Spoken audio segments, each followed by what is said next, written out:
Copilot, you need to opt out. Windows update. You will own nothing and be happy. Oh, thank goodness it was just a dream.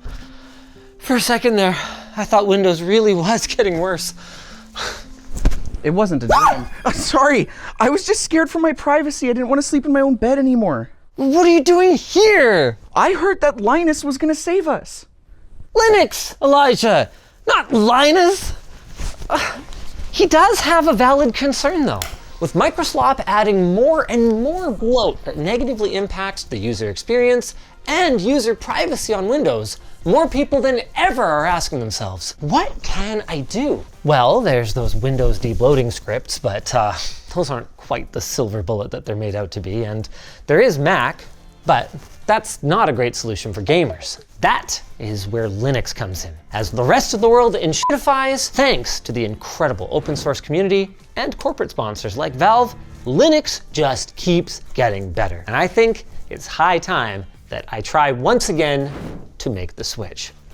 And he's joining me. Hey, Elijah, wake up, let's go. What? But tons of games I play don't work on Linux. Sure, but there's thousands of titles that do work. And besides, it's only a month. That is unless you discover that you love it so much, you don't even want to play Fortnite anymore. Maybe the only 90s you'll want to crank are these 90-degree segues to our sponsor, Meter. They build enterprise-level networks from the ground up and design and manufacture their own hardware to boot. If you're looking for a reliable, scalable networking across a multi-site enterprise environment, Meter might be a great fit for you. Click our link in the video description to learn more today.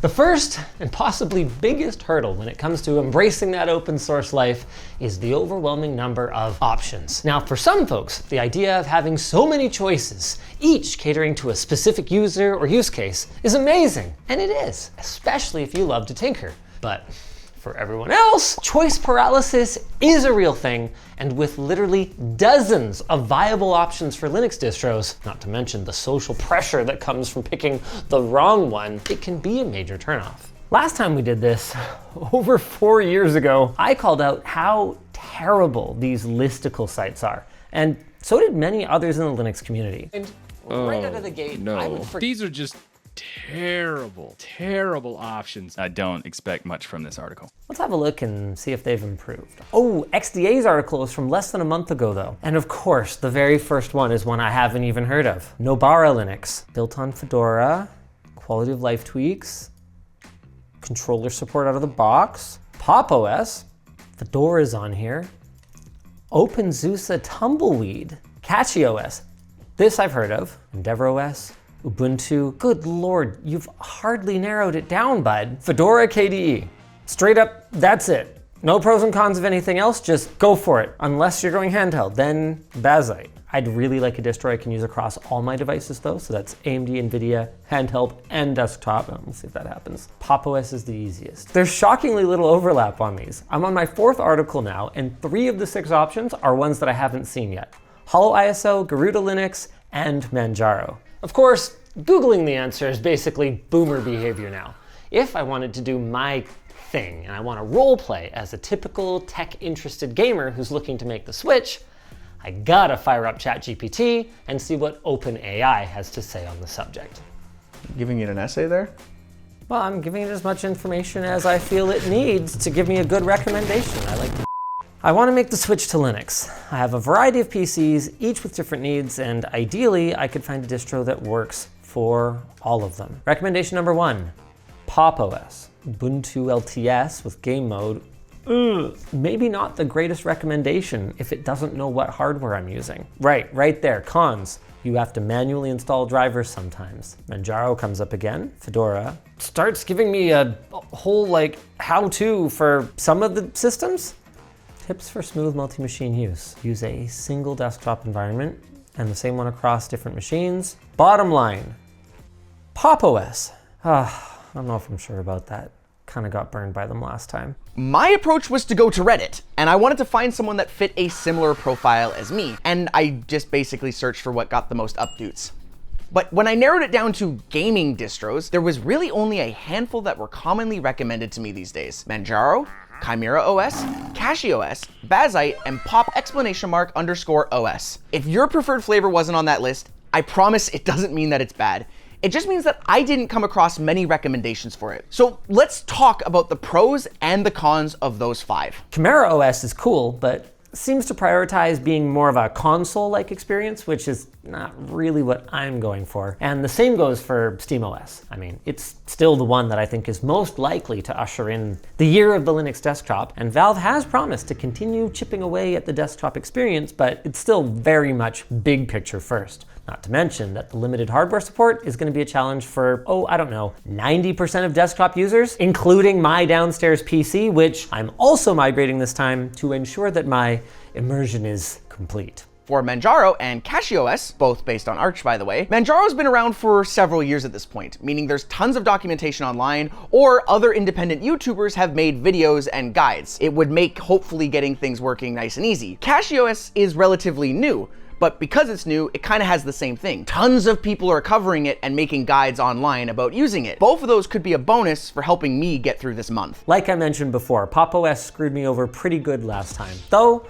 from my understanding, that was an insane bug that was present for less than 24 hours and I just happened to run up against. In general, it's known to provide a very friendly experience for new users, and it uses Ubuntu as a base, which can make it a little easier to find guides and other resources. Last but not least, there's Bazzite, which is explicitly gaming first and has gained serious momentum over its short 3-year history thanks to the baked-in support for HDR and variable refresh rate, easy integration with non-Steam launchers, and emulation-friendly features. It's based on Fedora, which doesn't quite have the same normie install base as Ubuntu, but it is still a major distro, meaning hopefully it shouldn't be too hard to find support again. On the subject of support, there's no real reason that Elijah and I would have to figure any of this out on our own. We could easily use our industry contacts to get help with everything from choosing a distro to even getting a bug fix implemented in real time. But to me, that kind of ruins the spirit of the challenge. I mean, it's not like the average person would be able to contact Linus Torvalds for help recompiling the kernel, you know? With all of that in mind, I'm going with Bazzite, specifically the KDE desktop environment. 1, it's the cool new kid on the block. 2, Bazzite's documentation seemed slightly easier to parse through, which for me is a huge W. And 3, while it might be a little bit more limiting than CachyOS, which several people warned me about, those same people did tell me that it was a little bit easier for a first timer. I think I'm gonna take that trade-off. Now, some of you may remember from my AMD upgrade 2 years ago, I actually installed Pop!OS at the end. Spoiler alert, I haven't been using it. I had an issue with my Go XLR, and I spent way too long trying to figure it out that I ended up defaulting back to Windows 11. It's also worth mentioning that I'm only going to be swapping over my gaming PC to Linux, not my streaming PC. I can't afford to have any issues with that, and right now, it just works.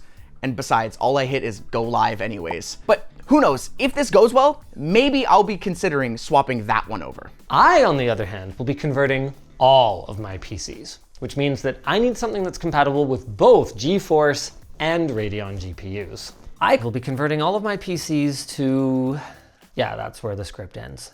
I have to actually decide now. I'm going with Pop!OS. Just because it blew up on me once doesn't mean it'll blow up on me again.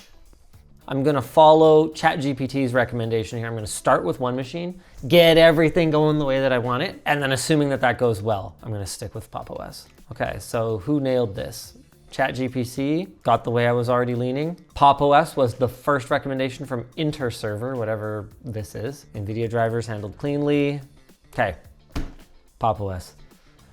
Drive me, daddy.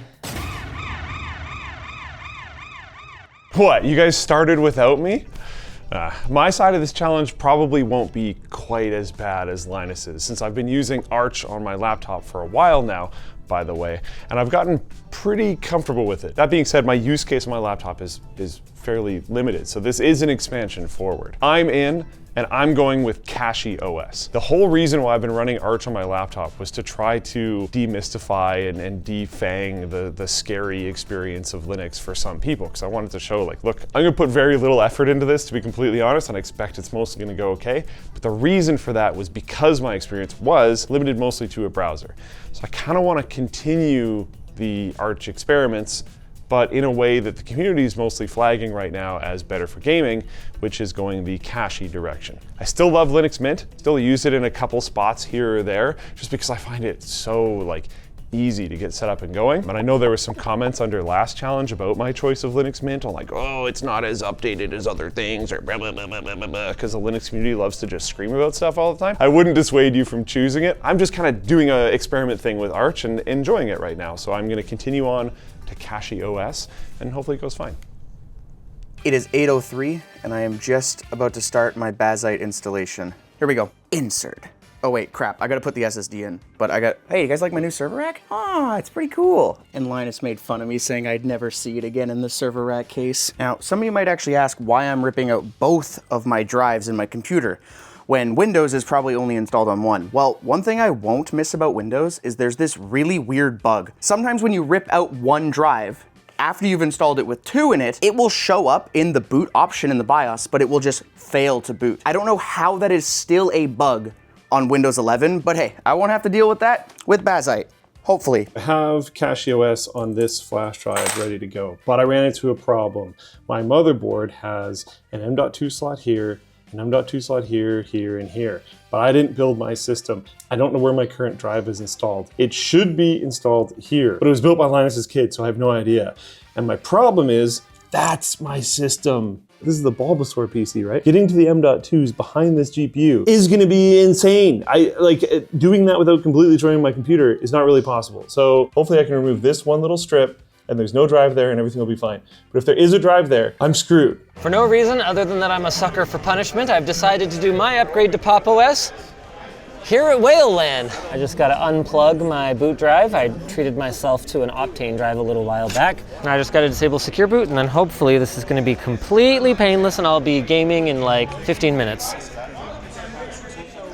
And we're off to a great start. Select your drive, can't see it. Well, I put it in a known good slot. Turns out the drive is bad.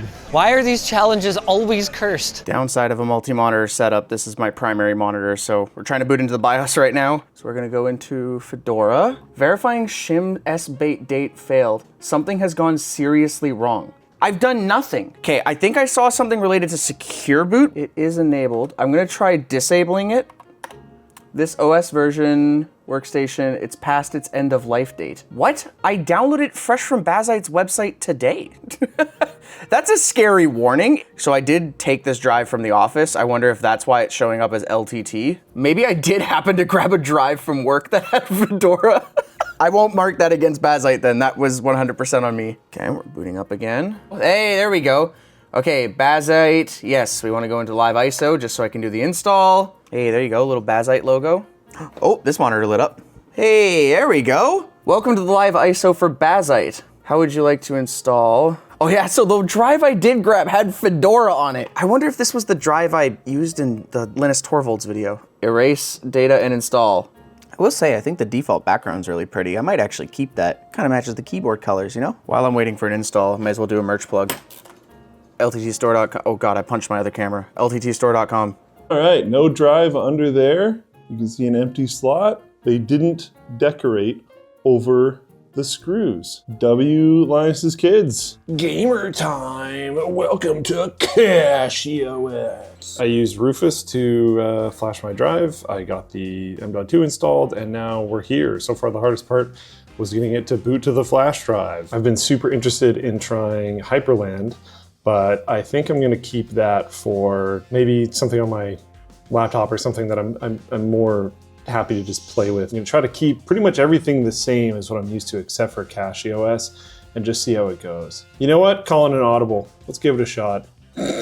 Lemonade, or how I first read it with my broken brain is Limelight. Sounds cool, looks cool. Gonna go with Grub. I'm just used to it. Right, we're in. Everything seems okay so far. I wonder how many times Linus has bricked his install. All right, now that I have a working drive, this is great. Prompted to set up encryption right out of the gate. You'll love to see it. Pretty painless setup so far. Don't need this. This looks fine. Ooh. We're in. Now I gotta play a game. Oh, hey, there you go. Is a secure boot key added? Okay, well, let's do a reboot. I assume I just leave it on Fedora. What the frackle is this? Do I have to do the secure boot thing? Let's try this again. Error. You need to load the kernel first. Okay, maybe I should read the documentation. That's the error I was getting, so we're gonna use method B. Disable secure boot in the BIOS before proceeding and then re-enable it after enrolling the key. I have to enter a command in the host terminal? Oh, did I mess this up? You know what? I'm gonna try reinstalling it with secure boot enabled this time. And, oh, maybe, I don't wanna do that. That takes so long. Okay, well, let's try reinstalling Bazite from the beginning with secure boot on this time, and we'll see if something's different. All right, I've reinstalled it. Documentation says to reboot, enroll the keys. Yes, it's just universal blue. I think I enabled it. Hey, there you go. I feel like I just went in a circle, but we'll let it cook. Hey, we're in. Okay, it did detect all three. I kind of have a weird one that's off to the side here, so I can like monitor chat when I do other stuff. Oh, okay, not right now, Steam. That's kind of cool, got Steam pre-installed. That'll be nice. Maybe I'll get a game up and running like real quick. All right, here comes the point where we tripped up last time. Well, that was painless. I'm almost there, but before I can game with this man, I'm gonna need voice chat. So we're getting Discord going. I already got Left 4 Dead 2 installed. Already there's some slightly icky things. I have Discord working, which is super cool. Really? All right, I'm ready to launch the game. What is this? What is this? The Linux curse might be coming for me. Wait, it magically healed itself. Magically healed itself. Well, this is messed up. I've got my Discord volume at 200%. I've got Luke's individual user volume at 170%. And I've got my system volume at 150%. And I can barely hear anybody. No, it's not you guys, it's me. I'm just experiencing Linux things. But hey, it could be worse. I could be that guy at a LAN who's not running his game in full screen. Sup, Rob?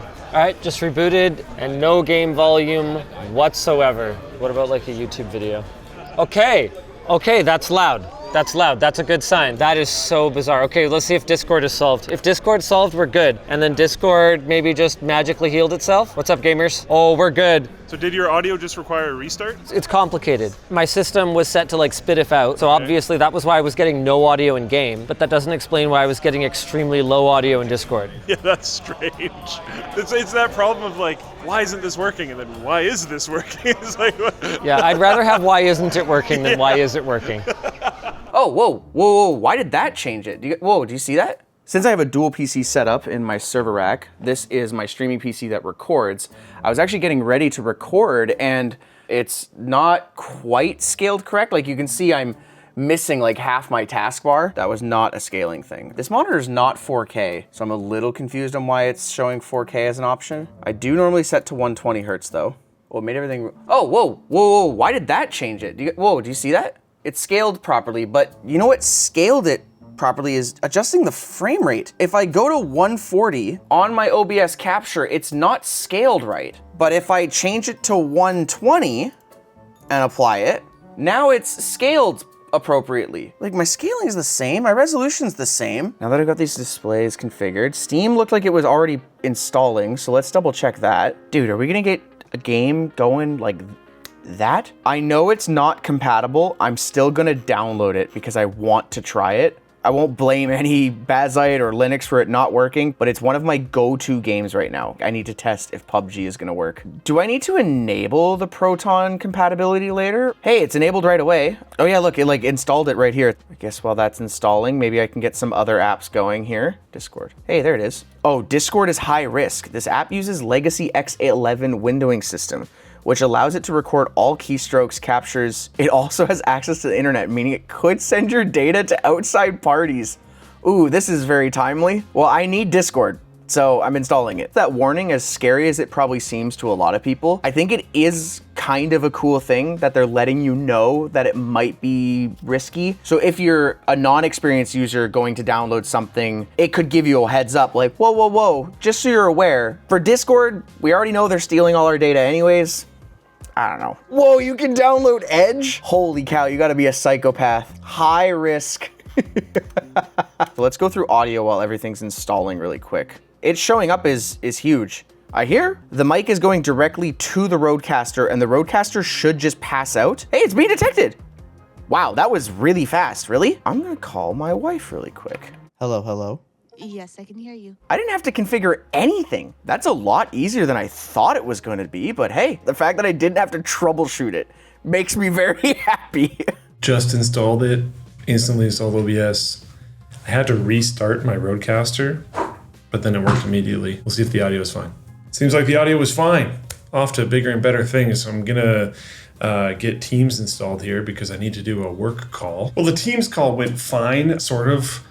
Teams is still a very annoying experience on Linux, regardless of what Linux flavor you go with. There's no official app. I was using the Teams for Linux open source community thing. It's like fine. There's some kludginess here and there. It seems like most of the community agrees that the best way to do it these days is to just run it through the browser entirely, which I really don't prefer. But I'm gonna keep fighting with Teams for Linux and see if I can get it working in a state that I would like. I would say with the install it real quick, sign in, and it works perfectly. No, not quite. But at least they're doing it.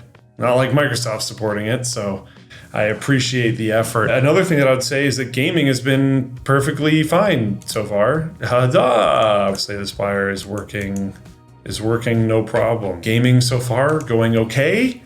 No major hiccups with anything as of right now, but I'll let you know if things change.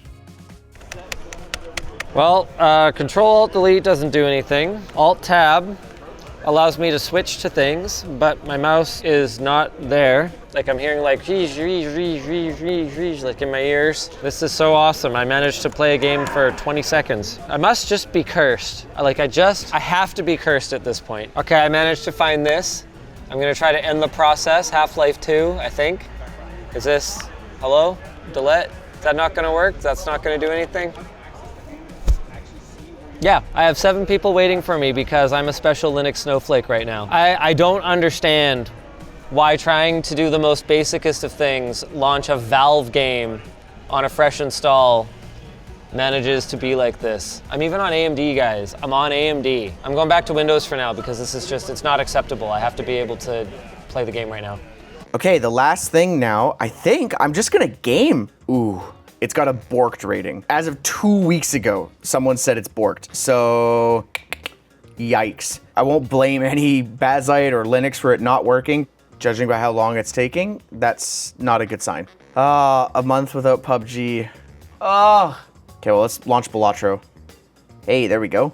All right, we finished the round. It's the next day, and I'm gonna see if I can figure out what the heck was going on there.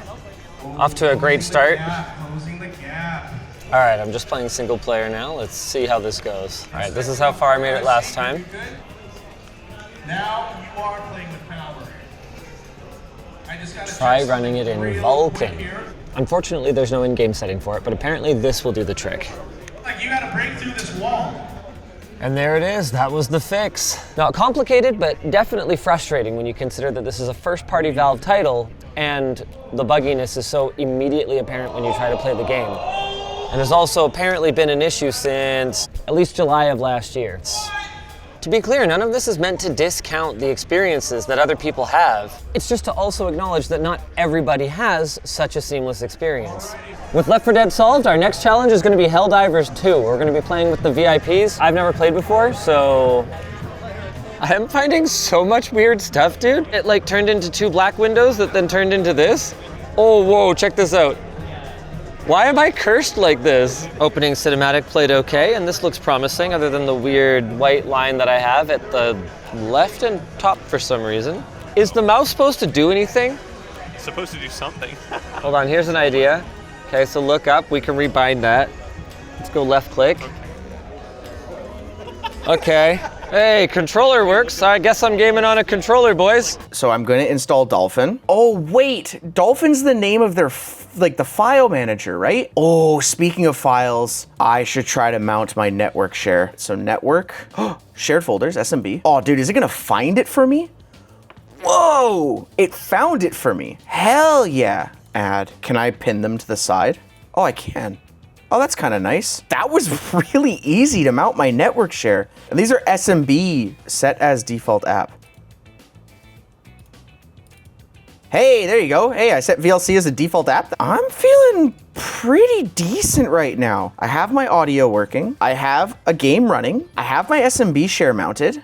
The most painful roadblock was by far like getting it to this point. A quick recap on what happened with the secure boot thing was I turned secure boot off because I thought that's what it needed when the Fedora drive that I accidentally grabbed from work was asking for it. Then when I installed Bazzite, it was, hey, turn secure boot on, I don't have it on, I have your key. But after I installed it, I think I might have gotten a little bit confused or chose the wrong thing when it asks me to enroll it. I needed to make sure that secure boot was on first, and now that it was on when I installed it, it was pretty painless. I do think it's a little weird that they still wanted me to type universal blue when I was enabling the keys. I'm not really sure why. I do wonder how much it'll help me in the future if there's a software or a game that requires secure boot. I wonder if Linus is gonna have as smooth of a time or if his is gonna be a little bit worse. Well, this is remarkable. I'm up to 3 Steam windows now. Nope, can't type. After I figured out the control issues, we did manage to get through the entire Helldivers mission with no further complications. So while I wouldn't call today a success, it also wasn't a complete failure, and I think I'm ready to do a little bit more Googling, learn a bit more, figure out what the heck is going on with my Steam interface here. Now, it is worth noting that while I am obviously showing a lot of the problems I'm having today, I'm not trying to make Linux look bad or anything, and there were aspects of the experience that were much better. For instance, setting up HexOS involved none of my data being given away. And maybe more importantly, if you don't like futzing about with things, is I had to do nothing to get all of my various devices working. No going to the manufacturer's website, downloading drivers, none of that nonsense. The convenience of the Cosmic Store and it being something I might actually want to use, unlike the Windows Store, pretty nice. And so far, I've got to give it credit for being pretty darn intuitive, other than maybe the pressing the power button to reach my settings. That has like Windows 95, you press start to shut down kind of energy. With all that said, I'm excited about the next month, and I hope you guys are excited to come along with us, and excited to hear about our sponsor, Meter. As your company grows and branches out around the world, you'll need a network that can scale with your operations. Juggling different ISPs, vendors, and all the necessary tools you need can be a massive time sink. Well, Meter can help you build enterprise-level networks from the ground up that work with wired and wireless networks, as well as cellular, all in one platform with predictable and transparent pricing. They even design, deploy, and manage the entire network end-to-end, whether that's across multiple warehouses or on something like a large campus. To learn more, go to meter.com/LTT to book a demo today. That's meter.com/LTT to book a demo. If you guys enjoyed this video, why not check out the first episode of the last Linux challenge? Some stuff is kind of the same, in that I seem to be cursed, but other stuff is different. I did get HexOS installed this time. How are we framed? Is it? It doesn't look straight. I mean, that's probably the straightest thing about what's going on right now, though. Are you going to eat in the box? What are you doing? Panini? Were you in the shot the whole time? Panini? The Honkers Railway? Oh, it's a Tonkai Star Rail.